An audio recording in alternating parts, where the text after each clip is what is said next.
3:30 a.m. on Thursday, the 13th of March, 2014, I woke up to an audible pop. That was my waters. I spent the next 2 hours sitting in my front room on a birthing ball, circling anti-clockwise and mooing. Contractions were getting pretty fierce, so we got our stuff together and we drove through dramatically thick fog to get to the Serenity birthing unit. After 6.5 hours, our son Theo was born. He's a cutie, isn't he? After 6.5 hours, our son Theo was born, and he immediately took up position at the center of our world. 5 weeks later, and our world took a momentous jolt. My brother Jack died suddenly from a brain hemorrhage.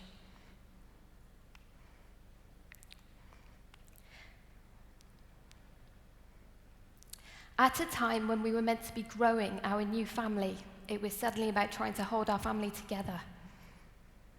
Writing my brother's eulogy made me reflect on our childhood, and the adage that it takes a village to raise a child was true for us. We grew up in rural mid-Wales, and we had acres of space to play, create, and learn about the world. There were many active enablers to this childhood, obviously our parents and our family and our friends, but also our neighbours, our farmers, vicars, teachers. And it happened in many different environments, from hillsides and streams to community centres and hilltops.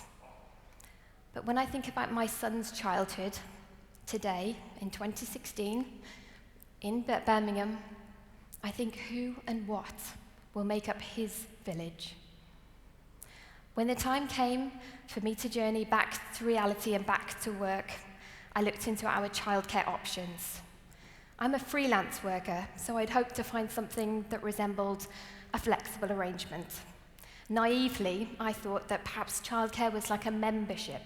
You pay for so many days a month. Maybe you can volunteer at the setting to keep costs down and to continue a continuity of care should you wish. But no, it's not like that. From a policy level, I am considered a parent consumer, and legislation makes childcare feel almost entirely transactional. The majority of messaging around childcare by government is that it's a consequence of workforce participation among women, rather than one that imagines the best possible provision for young children during this incredibly time-limited period in human development. And with large deposits, fixed contractual days, and fees that duplicate a household mortgage or rent payment, childcare can make people feel stuck and confused. Depositing your child in a setting for the day, whilst you go to work to be able to afford the childcare, can feel like a massive contradiction and can lead to an amount of shame, guilt, and limitation. The childcare industry is powered largely by a female workforce. 98% are women. This reinforces a gender stereotype, and it misses out on a key opportunity to introduce equality into a child's early experience. Many of the workers are under 21 and are poorly paid. The national minimum wage has become the default rate of pay for those employed in private sector nurseries. You can often earn more by working in McDonald's. But, along with parents, carers, these childcare workers are the architects of our children's brains, quite literally. 85% of a child's brain is grown and developed during these early years. That's between 700 and 1,000 new connections made each second. I'm not even sure if I've made a connection yet this morning. In Birmingham, we have a history of outstanding practice. At the turn of the century, childcare was coordinated in response to poverty and to deprivation, and it served the poorest children. In 1904, Julia Lloyd opened the Free People's Kindergarten. The children grew their own vegetables, visited farms, and used their own hands to turn the fleece from their pet lambs into knitted garments for their dolls' houses. Over 100 years later, and child poverty levels in Birmingham are above the national average. In Sparkbrook and Nechells, nearly half of all of our children live in poverty. We hear about it all the time. Birmingham is the youngest city in Europe. What if we were to change that from a throwaway statistic into our reason for being? What if we were to deploy human, financial, and social capital to invest in a better future for Birmingham's children? And there are brilliant examples from all around the world, from government policy to parent-led innovation to social and technological interventions. Here are just a couple. So Wales, where I'm from, Borough. No? Okay. So Wales is the only country in the world to legislate for children's play.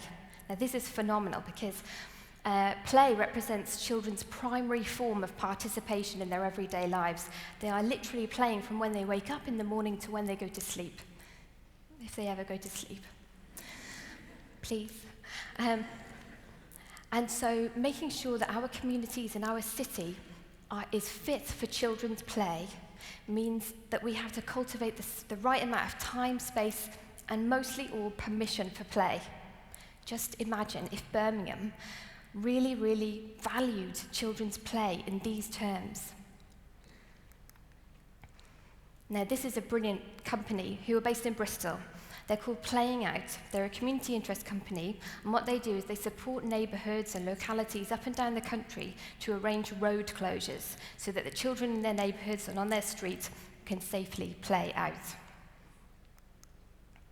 The Danish capital of children, a place called Billund, was named Capital of Children by the Lego Foundation in 2012, designed to be a place where children can learn through play and become, check this out, creative citizens of the world. It's a good one, isn't it? Just imagine if Birmingham was to adopt that kind of strapline and to become a child-friendly city. Now, these are my favourites. These guys are my spirit animals. They are the Mothership Hacker Mums, and they're based in Berkeley, California. So it's a makerspace where people share tools, community, and intelligence, and they have an on-site childcare program. Here in Birmingham, at Impact Hub, we're exploring a parent membership. So co-working and nomadic parents can come and use a creche facility, a stay and play, and a relaxing meeting space. And this is part of a larger piece of work called Radical Childcare, which is an initiative to imagine, invest, and explore bold new possibilities for the future of childcare. At Birmingham Open Media, we're designing summer camps for children that explore art, technology, and science, with the added bonus of co-working for parents should they want it.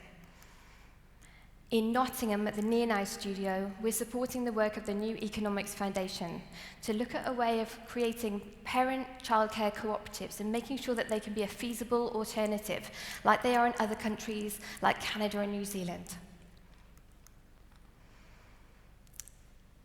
Experts increasingly ask us to imagine a new future, a future of self-driving cars and of smart cities.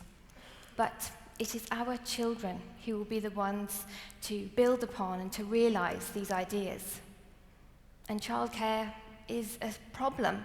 It's a challenge. The systems change people amongst us would call it a wicked challenge. It's a challenge for parents, for settings, for local government, for employers. It has many interdependent component parts, and it's a fragmented, dysfunctional system. And in terms of income, gender, and social inequalities, we're in the dark ages. But when a system is so apparently flawed, there's an opportunity in its evolution.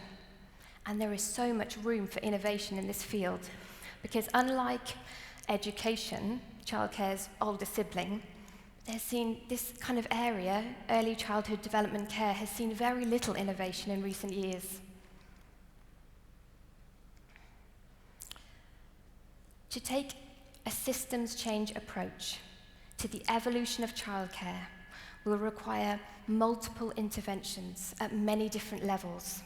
It'll take CEOs, philanthropists, town planners, and technologists. It will take all of us, our communities, and our city, to have a stake in raising resilient, creative, and dynamic human beings is perhaps the best legacy our society could ever have. You may have heard of the Sustainable Development Goals, the SDGs, not to be confused with another acronym that sounds similar, the SDGs, the Sustainable Development Goals. So these have been signed by worldwide leaders at a historic UN summit in September 2015, with the added bonus of Leonardo DiCaprio. So worldwide leaders have committed to achieving these goals by 2030. These goals now include early childhood development and care. So I ask you, if we agree that it takes a village to raise a child, what kind of village do we want to make? And what role will you play? Thanks.